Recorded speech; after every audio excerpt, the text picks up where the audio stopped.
kata itemo lieko matin ni koth ma kamae bende inyalo ti godo yore mopogore opogore. Gin ber mage kata yore kaka mage minyalo ti godo kod kodhni e yo makare mar mondo mi obi okelne jopinya kata jodak e gwenge mopogore opogore ber moro e kinde mabiro mbele, nikech adiera koth to kochwe mang'eny ahinya to kelo oula ma kamano kokelo to kata jopith jopur kopuro cham e puodho to moko kuom gi jaywak ni puothe mag-gi pi oulo ywero. Kata kamano ere kaka ginyalo tiyo kod kodhni e yo maber ma ok kelo midhiero kende.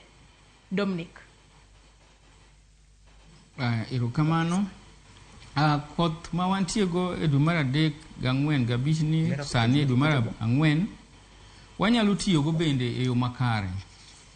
Nikech mokwongo watiyo kode e puothe mondo olosnwa cham. To mar ariyo wantie kod water pans, wan gi ponds, wan gi dams moka pong'onwa, to ka koth rumo to wabro yudo kaka watimo small scale irrigations mwaloso godo maybe horticulture.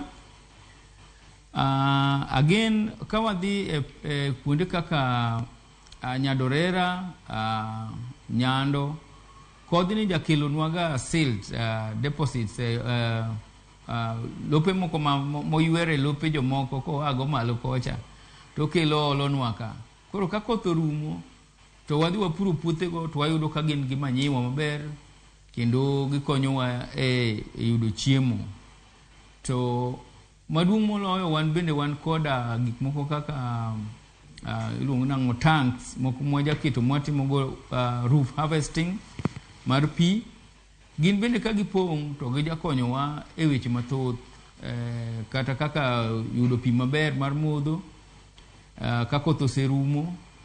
Kendo jogo man gi tanks madongo dongo kabisa bende nyalo tiyo kodgi e yore moko mana kaka inyatimogo kitchen gardening. Koro koth ok rach duto. Koth nitie berne mabe okelonwa to kod rachne. To rachne gi to samoro wanyalo tiyo maber ma ok gibed richo ahinya ka watang' chon. Erokamano.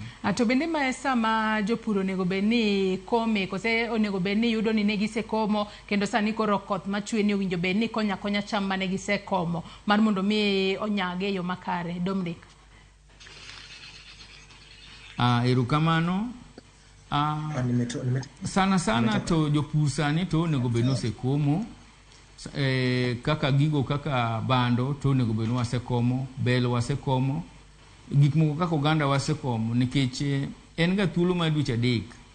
To dweche 3 wadong' gi dwe 1 gi nus. To dwe 1 gi nus modong' ni bende kodhe koro bidhi chako bet ka dok piny chakre dwe mar 5. Koro gik moko kaka bando, gik moko kaka oganda, bel girigo to onego bed ni wasekomo. But still wanyalo komo nikech ng'ato madwa pidho rabuon sani pod nyalo pidho rabuon. Nikech rabuon bunge ni drought resistant, onyalo bet gi koth matin gi mochiegi mbele kutudu mar 6 7. Pod wanyalo pidho muogo ma wadhi rito godo oro ma dwe mar 8, dwe mar 7 8. Makaromo dwe mar 9 gini kuro ka koth moro chak biro to chak yudogi kendo ginyalo chiek e mbele kuro.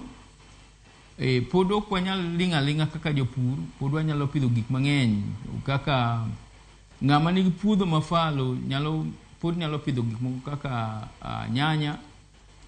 To ipidh nyanya king'e ni bath puothi kanyo nitie pi mogudore ma kapo ni tek kore dwe mar 6 inyalo ndeng'e pi matin mondo mi ochop kare kumochiekie.